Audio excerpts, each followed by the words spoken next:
Parents को लगता है कि उन्हें सब कुछ पता है, बट यू नो पेरेंट्स, आपको कुछ भी नहीं पता। आपको सीखना चाहिए कि एक बच्चे के साथ आपको किस तरह से ट्रीट करना चाहिए। आई फील ना इंडिया में कोई एक ऐसा एग्जाम होना चाहिए या कोई ऐसा सेशन होना चाहिए जिसको ना हर एक इंसान को पास करने के बाद ही उसे बच्चा पैदा करने का ना अधिकार मिलना चाहिए। और अगर किसी भी इंसान ने उस एग्जाम को पास नहीं किया तो उनको ना ये हक देना ही नहीं चाहिए, बिकॉज उनको लगता है कि उन्होंने एक बच्चा पैदा कर लिया है, मतलब अब वो एक रोबोट बन गया है, अब वो जैसे चाहेंगे उसे कंट्रोल करेंगे। उनका कोई सपना पूरा नहीं हो पाया, दैट मीन्स अब उस सपने का बोझ आपके कंधे में दे दिया जाएगा। वो फुल टू आपको कंट्रोल करेंगे। आप क्या खाओगे, कहाँ जाओगे, क्या पियोगे से लेकर आपको कहाँ शादी करना है, क्या बनना है, सब कुछ वो लोग डिसाइड करना चाहते हैं। एंड इमोशनल मैनिपुलेशन में तो भाई साहब दे आर नंबर 1। आपको ये कहेंगे कि हमने कितने सारे सेक्रीफाइसेस किए हैं तुम्हारे लिए, अब हम जो करना चाहते हैं वो तुम नहीं करोगे क्या? एंड आपके साथ इतना सारा ब्लेम गेम खेलेंगे ना कि आपको लगेगा कि उनका सपना पूरा करना है आपका भी कोर रिस्पॉन्सिबिलिटी बन गया है। एंड इसमें ना आपका सपना तो कहीं खो ही जाएगा। They want you to be a doctor, but आप अच्छा गाना गाते हो। आपको पता है कि अगर हम इस फील्ड में जाएंगे ना तो आप सक्सेसफुल जरूर होंगे, बट आपके पेरेंट्स ने कहा है कि आपको डॉक्टर बनना है। एंड पेरेंट्स का ईगो इतना ज्यादा हाई होता है ना कि आप एक बैड डॉक्टर बन जाओ चलेगा, लेकिन आप सिंगर नहीं बन सकते, क्योंकि ये आपने डिसाइड किया है। एंड जो चीज आपने डिसाइड किया है वो तो 100% गलत ही होना है। And they will treat you like कि मैंने बचपन में तुम्हारा सुसु पॉटी साफ किया, तुम्हारे लिए कितने सारे कुछ किया है, एंड अब हम जो बोलेंगे तुम्हें वही करना पड़ेगा, चाहे वो गलत ही क्यों ना हो। दे फील्स कि वो जो भी कुछ बोल रहे हैं ना वो सब कुछ सही है, but sometimes they are wrong, and ये उनको समझाना इम्पॉसिबल है। And also there are some toxic parents जिनके घर में ऑलरेडी इतना ट्रॉमा होता है, मतलब पेरेंट्स लड़ रहे हैं। एंड पता नहीं आप लोगों ने सुना होगा कि नहीं, व्हेन टू पेरेंट्स फाइट ना, मतलब एक हस्बैंड एंड वाइफ फाइट कर रहे हैं तो बड़े बुजुर्ग क्या बोलते हैं पता है? बच्चा पैदा कर लो, सब कुछ ठीक हो जाएगा। मतलब ये जो चीज ट्रॉमा दोनों इंसान के बीच में है, आप चाहते हो कि अब एक तीसरा इंसान आ जाए एंड उसको भी वही ट्रॉमा मिले। मेरे स्कूल में ना एक लड़की थी and she was literally praying every day. वो तब शायद 4 या 5 में होगी। एक छोटा सा 4 या 5 साल का बच्चा क्या प्रे करता है कि मुझे टॉफी मिल जाए, एग्जाम में पास हो जाओ, यही सब प्रे करता है ना। But she was always praying कि आज मेरे घर में झगड़ा ना हो, क्योंकि झगड़ा होगा, कलेश होगा तो ये सब ट्रॉमा जो सिचुएशन है वो झेल नहीं पाएगी। एंड ऑल्सो उसके मम्मी ने उसको सारे बात बोलती थी कि पापा ने ये बोला, दादी ने ये बोला, कौन गलत है कौन सही है। एक छोटा सा बच्चा ये सब चीज प्रोसेस कर पाएगा? आप सोच रहे कि ये आपका स्ट्रेस बस्टर है, आप इसे बोलेंगे ये जो भी आपको देगा सोल्यूशन वो आप अपना जीवन में आप अप्लाई कर सकते हैं। Is it possible? आप उसको ट्रॉमा दे रहे हो भाई, वो एक छोटी बच्ची है, उसको कहां से ये नॉलेज होगा? And you know there are so many toxic people and I have many such examples. So जब मैं क्लास 8 में थी ना, there was a girl, she was senior to me and हम लोग बस में एक साथ जाते थे, तो वो ना मेरी फ्रेंड बन गई थी। So one day I saw her crying, वो रो रही थी, तो मैंने उससे पूछा कि क्या हुआ, क्यों रो रही हो? And she was like कि मुझे पीरियड्स आए ना इसलिए मम्मी रो रही थी। And I was shocked, मतलब what do you mean by that? Periods आने से किसी की मॉम रोती है, ये तो मैंने पहली बार सुना था। And I was from Assam Guwahati and वहां पर तो मैंने एसमिस पीपल को देखा था, लिटरली यूज टू सेलिब्रेट। वहां शादी रिचुअल्स होती है जहां पर बनाना ट्री में शायद उनका शादी करवाया जाता है। It's a happy movement for you. तो तुम्हारी मम क्यों रो रही थी? शी वॉज क्राइंग बिकॉज अभी ये पीरियड्स करता है, वो कुछ घर का काम नहीं कर पाएगी एंड उसके मॉम को काम करना पड़ेगा। That's why she was crying. Can you imagine? इस बात का कोई लॉजिक बनता है? And that day I came to know कि वो घर का सारा काम करके स्कूल आती है। मतलब हमारा स्कूल ना 7 o'clock में हमें बस स्टॉप में आना पड़ता है and literally my mom used to do each and everything and फिर मैं बस स्टॉप में आती थी। एंड ये लड़की अपना घर का सारा काम कंप्लीट करती है, अपने भाई बहन के लिए टिफिन बनाती है, ब्रेकफास्ट बनाती है, मम्मी पापा के लिए ब्रेकफास्ट बनाती है, उसके बाद आती है। एंड समटाइम उसके पास टाइम भी नहीं होता ब्रेकफास्ट करने के लिए एंड उसको टिफिन भी नहीं दिया जाता था। मतलब उसके मॉम को तो उसके सामने अलग ही लेवल का हेट था। शी टू टेल मी कि उसकी मॉम उसे अनलकी मानती है क्योंकि उसके जन्म होने के बाद उसे एक बेटी हुई, एंड जब उसका बहन होने के बाद उसे एक बेटा हुआ। That's why she is to feel कि जो मेरी छोटी बेटी है शी इज लकी बिकॉज उसके बाद बेटा हुआ, एंड दिस बड़ी बेटी शी इज अनलकी क्योंकि उसके बाद बेटी हुई मुझे। मतलब कोई सेंस बनता है इस बात का।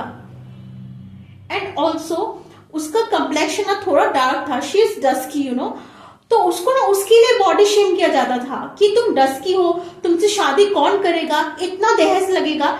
एंड लिटरली उसकी मॉम खाने पीने ईच एंड एवरीथिंग को काउंट करती, इसने इतना खाना खा लिया, इतना पानी पी लिया, ये यहाँ गई है, इतना खर्च उसका साथ हो गया, ये सब चीज वो काउंट करती थी। मीन्स हम इमेजिन नहीं कर सकते थे कि how traumatising the situation was for her.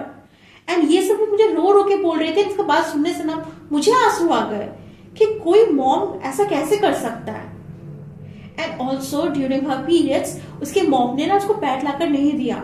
She asked her कि तुम कपड़ा यूज करो क्योंकि दहेज चाहिए, पैसा बचाना है। मतलब आप किसी का खाने पीने का जो बेसिक नीड्स है उस सब पैसा करे करके दहेज करोगे, उससे अच्छा ये नहीं होगा कि आप अपनी बेटी को एडुकेट इनफ करो जिससे मतलब वो इतनी बड़ी इतनी सक्सेस हो जाए कि उसे दहेज देने की जरूरत ही ना पड़े, वो एक ऐसे मेंटलिटी लड़की के साथ शादी करे जिसके जो दहेज को वैल्यू ही ना दे।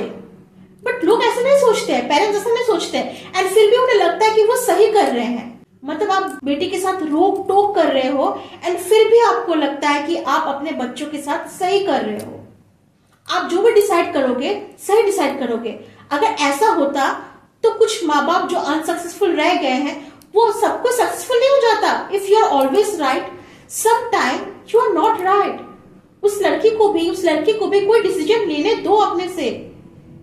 वो शादी किससे करेंगे ये आप डिसाइड करोगे, पर शादी के बाद तो उसे ही रहना ना साथ में। फिर प्रॉब्लम्स होती है एंड फिर किसको ब्लेम किया जाता है, उन दोनों को या फिर लड़की को। And you know in Indian society ये सारी चीजें लड़कियों के लिए ज्यादा बड़ी हो जाती है। आई एम नॉट टेलिंग कि लड़की के साथ ऐसा नहीं होता होगा, लड़कों के साथ भी ऐसा होता होगा, बट बीइंग अ गर्ल मुझे लड़कियों के बारे में ज्यादा एक्सपीरियंस है। So I will tell you a very close relative of mine, obviously I will not take their name. वहां पर there was she had a boy and also a girl. तो जो लड़की थी ना शी वाज स्मॉल, तो अगर लड़का कुछ गलती करता था ना तो लड़की को डांट पड़ती थी, मार भी पड़ती थी। And I seen with my eyes कि उसे पनिशमेंट दिया जाता था। उसे ये बोला जाता था कि तुम्हारा भाई तो समझ में नहीं आता उसको, तुम उसको समझा नहीं सकती थी क्या, तुमने उसको क्यों नहीं समझाया। मतलब वो उससे 2-3 साल छोटी है, वो अपने भाई को समझाएगी, वो बताएगी। क्या बोलूं मैं इस चीज का। एंड ऑल्सो हमेशा उन्हें प्रेफरेंस, अगर कुछ खाना अच्छा आया है पहले भाई खाएगा, उसके बाद जो बचेगा तुम लोगे। अगर 2 पीस चिकन का बच गया है, जस्ट इमेजिन 2 पीस बच गया है तो भाई को दे दो, तुम तो दाल चावल भी खा लोगी। क्यों खा लेंगे, वो छोटी नहीं है, वो नहीं खा सकती। 2-2 पीस कर लो, मतलब 1-1 पीस दे दो। पर क्यों आप ऐसा नहीं करोगे, because he is a boy, उसको अलग तरीके से ट्रीट करते हो। वो जो मेरी फ्रेंड थी उसके बहन के साथ हमेशा अच्छा ट्रीट होता था because she was fair, and उसके मॉम को लगता था कि वो फेयर है, उसको लड़के मिल जाएंगे, कोई प्रॉब्लम नहीं होगा, इसके पीछे हमें तो टेंशन लेने की जरूरत नहीं है। एंड बेटे को तो भाई सर के ऊपर चढ़ाकर रखते थे, जो बेटी को नहीं मिलता वो बेटे को हमेशा मिल ही जाता है। एंड यू नो आप सबको लग रहा होगा कि मैं मतलब भरास अपना निकाल रही हूँ, but this is the reality. आप लोग को सुनने में बहुत ज्यादा बुरा लग रहा होगा कि मतलब क्या ये लड़का लड़की कर रही है, but this is the truth. And अगर हम इस कोई लड़का को बोलेंगे ना they will not understand, and अगर कोई समझेगा देन तो महान आदमी है वो। अगर कोई समझ रहा है तो वो लोग नहीं समझते हैं, उन लोग को लगता है कि ये लड़की कुछ ज्यादा ही रोना धोना करती है, हमेशा रोते ही रहती है। ऑल्सो अगर बेटी को अच्छा जगह जॉब मिल गया, यू नो कि उसके अंदर पोटेंशियल है, उसे जाने दो, तो उसे क्या बोला जाता है, तुम बेटी हो, अच्छी घर की लड़कियां बाहर जाकर पढ़ाई नहीं करती, अच्छी घर की लड़कियां बाहर जाकर जॉब भी नहीं करती, तुम घर में रुको। एंड जब उसका 3-4 साल बर्बाद हो जाता है एंड उसके बाद उसकी लाइफ में कुछ बचा ही नहीं रहता है, देन यू कंपेयर कि देखो तो उसकी बेटी उसका बेटा कितना कुछ डेवलप कर गया। अरे डियर पेरेंट्स, वो लोग इसलिए कर पाए ना क्योंकि उन लोगों को घर से बाहर निकलने दिया गया। उनको ना कुएं का मेंढक बना के घर में नहीं बैठाया गया था। एंड ये जो मैं एग्जाम्पल दे रही हूँ ना, दिस इज ऑल्सो एग्जाम्पल जहां पर एक लड़की, उसे हार्डली ना मैट्रिक में शायद सेकंड डिवीजन आया था, 11 में भी शायद सेकंड या थर्ड हुई थी, एंड 12 में भी थर्ड हुई थी। But now she is doing a very good job, a government job. क्यों? Because her mom and dad has invested on her. उसका वो पोटेंशियल नहीं था, फिर भी उसके मॉम एंड डैड के सपोर्ट के वजह से ही वो अपने लाइफ में कुछ कर पाई है। And that is also another girl जिसने 11, 12 में गधे की जैसा पढ़ाई किया है।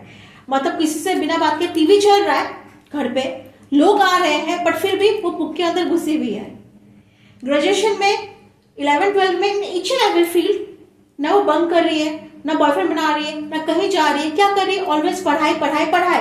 बट उसके मॉम या डैड को उसके ऊपर बिलीव नहीं था, या उन लोग को लगा कि इसके अंदर पोटेंशियल ही नहीं है, इसके ऊपर इन्वेस्ट करने से अच्छा है कि हम उसका ये पैसे शादी के लिए सेव करके रख दे। And now what she is doing? She is sitting idle in a room, she is doing nothing. अब जिस इंसान के अंदर पोटेंशियल था वो कुछ भी नहीं कर पाया। क्यों? बिकॉज पेरेंट्स का सपोर्ट नहीं था। अगर पेरेंट्स को पता है कि मेरी बेटी के अंदर वो पोटेंशियल है, तब उन्हें इन्वेस्ट करना चाहिए ना। अगर वो पेरेंट्स जिसको पता है कि मेरी बेटी it's not so good enough, फिर भी उन पे ट्रस्ट करते हैं, तो बेटी अच्छे रिजल्ट लाई ना, she became something in her life. But what you are doing, जिसका पोटेंशियल था आपने उसका भी जिंदगी खराब कर दिया। यू नो, ये सुनने से आपको लगेगा कि you are blaming your parents, but no, I am not doing this, I am not blaming my parents, but there are some parents जो इस तरह का सिचुएशन करते हैं। And there are immense example, बहुत सारे एग्जाम्पल है। Also there are some toxic parents, specially the mom. मतलब वो लोग अपने बच्चों के साथ ऐसे ट्रीट करते हैं ना, अगर आपको बच्चों को पालना ही नहीं था तो आपने उसको पैदा ही क्यों किया? हमारे नेबर में एक लड़की थी, एंड मैंने उसे देखा है लिटरली, उसकी मॉम को ना जब भी गुस्सा आता था, कोई भी सिचुएशन हो जाए, चाहे उसका हस्बैंड के साथ झगड़ा हो, उसके मदर इन लॉ के साथ झगड़ा हो, कुछ भी टेंशन हो, आकर के लड़की को पीट देती थी। लाइक वो लड़की जो है उसका स्ट्रेस बस्टर है, उसको मार दो, एंड उसको तसल्ली मिलता था उस चीज से। अगर उसको उठने में थोड़ा सा भी लेट हो जाए, देन उसके पापा को बोला जाता था कि ये लड़की पढ़ाई नहीं कर रही है, she is not doing enough. बस सोते हुए उसको मारा जाता था, उसको पीटा जाता था, उसको कूटा जाता था। वो लोग ये नहीं देखते थे कि ये लड़की सो रही है, और फिर भी उसे मारते थे। Just imagine. तो क्या उनको पेरेंट्स बनने का अधिकार है? क्यों लोग पेरेंट्स बने? यू नो, क्योंकि उन्हें लगता है कि हमारे वंश को ना हमारे बच्चे आगे ले जाएंगे। बट आपके वंश में है ही क्या? आपको तो खुद ही नहीं पता कि आपके बच्चे के साथ आपको कैसे ट्रीट करना है, तो आप इस वंश को आगे लेके करेंगे भी क्या? अपने सोच को ना अपने दूसरे जनरेशन तक पास ऑन कर रही है, जनरेशन आफ्टर जनरेशन ना ये पास ऑन होते जा रही है। Now this was all those toxic behaviour जितना मुझे पता था, but now I will tell you कि इस टॉक्सिक बिहेवियर से कैसे बचना है। सो पहला तो हमें ना अपना बाउंड्री सेट करना चाहिए। Like I know there are so many people अब जो मुझे बोल रहे होंगे कि हम बाउंड्री कैसे सेट करें, स्पेशली इंडियन पेरेंट्स के घर पे बाउंड्री सेट करना इट्स क्वाइट इम्पॉसिबल। किसी के पास तो अपना खुद का रूम भी नहीं होता, वो बाउंड्री कैसे सेट करेगा? सो बाउंड्री सेट करने का मतलब ये नहीं है कि आप अपना सेपरेट रूम ले लो या कुछ ऐसा सेपरेट आपको मिल जाए, नहीं। आपको ना अपने लिए एक स्पेस ढूंढना है। अगर आपके मॉम ने आपको कुछ ऐसा बोला है, अगर आपके डैड ने आपको कुछ ऐसा बोला है जिससे आप हर्ट भी हैं, तो फर्स्ट आप उसे कट ऑफ कर लो। कट ऑफ लाइक आप उनसे बात मत करो। अगर ज्यादा जरूरी हो ना तो बस हाँ ऐसे बात करो, और उनको पता लगना चाहिए कि मेरा जो बच्चा है वो मुझसे गुस्सा है या उसे कुछ चीज का बुरा लगा है। तब हो सकता है there are some parents, expectation मत रखना कि पेरेंट्स बदल जाएंगे, क्योंकि कुछ कुछ चीजें ना डीप रूटेड होती है, उसे चेंज करना बहुत मुश्किल है। So you have to change yourself. तो एक्सपेक्ट मत करना, but there are some parents जो शायद इस चीज को समझ जाते हैं, एंड उन्हें फील होता है कि जब आप ये रेगुलर करने लगोगे ना, बाउंड्री सेट करोगे कि आपको आपके पेरेंट्स कुछ भी गलत बोल रहे हैं, आपको पता है कि हम सही है, मैं सही हूं, तब आप ऐसा करना कि आप एकदम डिस्टेंस मेंटेन करना। एंड तब कुछ कुछ पेरेंट्स को ये समझ में आता है कि मेरा बच्चा जो है वो शायद मुझसे नाराज है, एंड नेक्स्ट टाइम ना, ऐसा नहीं मैं बोलूंगी कि वो नहीं करेंगे, लेकिन करने से पहले सोचेंगे, एंड मैक्सिमम चीजों में शायद वो नहीं करेंगे। एंड अगर आप बाउंड्री सेट नहीं करोगे, अगर वो लोग आपको एकदम बुरी तरीके से बोल रहा है, आपको टॉक्सिक बातें आपके साथ कर रहा है, आपको बॉडी शेमिंग कर रहा है, आपको किसी और के साथ कंपेयर कर रहा है, आपको पता है आप सही है फिर भी आपको गलत ठहराया जा रहा है, एंड फिर भी आप जब उनसे ही करके बात करोगे ना, तो उनको लगेगा अरे इसको फर्क ही नहीं पड़ता है, एकदम नालायक लड़की है, एक नंबर कोई काम की नहीं है, तो वो लोग ये सब ज्यादा करेंगे। दूसरा बात, अगर आपके पेरेंट्स गुस्से में हैं, कुछ भी बोल रहे हैं, तो आपको तब मन करेगा कि हम उसे जवाब दें, because you think you know कि यू आर राइट। आपको मन करेगा कि हम उनको जाकर जवाब दें। Try, I know it is not possible, but कोशिश कीजिए कि आप उनको जाकर जवाब ना दो। आप चुपचाप कहीं और जगह चले जाइए, अपने लिए कोई सेफ कॉर्नर ढूंढ लीजिए, वहां पर जाकर जो भी अपना हॉबीज है वो सारा कीजिए, ताकि वो उस तरफ से आपका माइंड डिस्ट्रैक्ट हो जाए एंड आपका माइंड टॉक्सिक फ्री रहे, बिकॉज इस माइंड को ना टॉक्सिक फ्री रखना बहुत ज्यादा जरूरी है। So here I come with point number 3, there are also some parents जो आपको अपने हॉबीज, आपको जो पसंद है वो आपको करने नहीं देंगे। तो आपको क्या करना है, जब आपके पेरेंट्स घर पे ना हो या जब आप डिफरेंट जगह पे हो जहां आपको पेरेंट्स नहीं देख पा रहे, तब अपना हॉबी को जरूर कीजिए, बिकॉज जब आप अपना हॉबी को करते हैं ना, माइंड एक्सरसाइज होता है, माइंड को रिलीफ मिलता है एंड आपको अच्छा फील होता है। सो आप अपना हॉबी को करना बंद तो नहीं कर सकते, but do when they are not around you, या आप उनके पास नहीं है तब आप कीजिए। एंड सी, हॉबीज का मतलब है अच्छा चीज, ऐसा नहीं कि कुछ गलत चीजें हैं, बस आइडिया मिल गया तो गलत चीज करने लगे, गलत चीज नहीं। आप जो आपको लगता है कि ये सही है मेरे लिए, मुझे करना है, आपको ऐसा लग रहा है कि मुझे अपने हेल्थ के लिए मुझे डाइटिंग करना है, मुझे जिम ज्वाइन करना है, एंड आपके पेरेंट्स ने specially, there are some parents you know, मतलब देयर आर सम पेरेंट्स जो अपने लड़की को बोलते हैं ना कि जिम ज्वाइन मत करो, अगर तुम जिम ज्वाइन करोगे ना शादी के बाद तुम्हें बच्चे होने में डिफिकल्टी होगी। मतलब कोई सेंस बनता है इस बात का, मतलब जिम जाएगी तो बच्चे होने में डिफिकल्टी होगी, ये कैसे बात हो गया। वहां पर ट्रेनर्स होते हैं, पता होता है कि गर्ल्स को कौन एक्सरसाइज करना है कौन नहीं करना होता है, एंड ये तो कोई लॉजिक ही नहीं बनता। आप साफ साफ बोल दो कि आपको पैसा इन्वेस्ट नहीं करना, आप नहीं चाहते हो कि आपकी बेटी जिम में जाए, ये कौन सा लॉजिक लगा रहे हो, एंड फिर आप सोचते हो कि हम आपके बातों में हाँ में हाँ करें।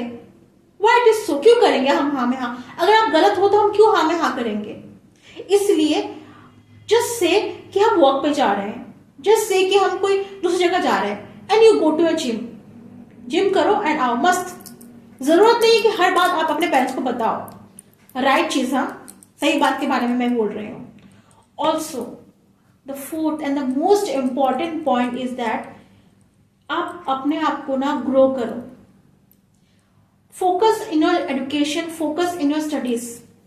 अगर आपके पेरेंट्स इतना सपोर्टिव है, इतना काइंड इनफ है कि आपको एजुकेशन प्रोवाइड कर रहे हैं, तो आप इतना अच्छा बनो, इतना अच्छा बनो ना, ताकि आप एकदम टॉप लेवल पे चले आओ, ऐसा एक जॉब लो, ऐसा एक अपना मुकाम करो ना, ताकि वो आपको ये ना बोल सके कि नहीं नहीं नहीं हम तुमको जॉब करने नहीं दे सकते। क्योंकि अगर हो सकता है कि आप एक छोटा अमाउंट का जॉब करेंगे तो बोले कितना 5,000 तो कमा लेती है, 10,000 तो कमा लेती है, ऐसा आपको बोल सकते हैं। But when you will go in a higher level ना, तब आपको कुछ नहीं बोल सकते। एंड ट्रस्ट मी, जब आप पैसा अर्न करोगे ना, तो लोग आपको ना वैल्यू करने लगेंगे, तब आपके बातों पे ना वजन आएगा, तब लोग आपको रिस्पॉन्सिबल समझेंगे, एंड ऐसे लाखों करोड़ लोग आपके पास आ जाएंगे ना, जो शायद आपके परेशानी में कभी आपको दिखते भी नहीं हो, वो पता भी नहीं है कि ये लोग मेरे रिलेटिव्स हैं, ऐसे अट्रैक्ट होंगे आपके पास। बिकॉज पहले लोग बोलते थे कि पैसा it's not important, but you know sometime पैसा इज वेरी इंपॉर्टेंट। पैसा आपके वैल्यू को सेट करता है। अगर आपके पास पैसा है then you are valuable, and आपके पास पैसा होगा तो आप उस घर से दूर भी जा सकते हैं, अपने लिए अलग रूम, अलग फ्लैट लेकर भी रह सकते हैं, एंड तब आपको अपने पेरेंट्स को कुछ बोल नहीं सकते बिकॉज आप अर्न कर रहे हो, उनका पैसा आप यूज नहीं कर रहे हो।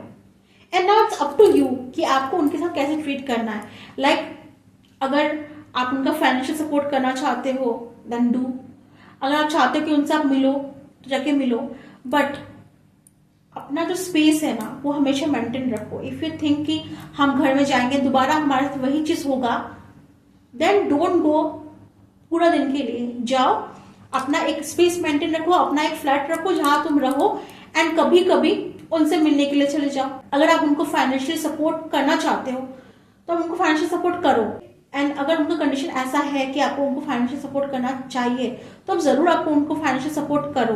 बिकॉज सी वो लोग जिस तरह से आपको बिहेव कर रहे हैं, आप उनके साथ सेम ट्रीट करोगे तो आपको और उनमें क्या डिफरेंस रह जाएगा? कोई डिफरेंस नहीं रहेगा। इसलिए ट्रीट देम वेल, अच्छे से बिहेव करो, बट दे शुड अंडरस्टैंड कि जिस तरह से उन्होंने आपको ट्रीट किया वो गलत है, इसलिए आप अपना स्पेस मेंटेन करो। And the last and the most important point is self love. कोई आपसे प्यार करे ना करे, आप अपने खुद से प्यार करो, खुद के लिए टाइम निकालो।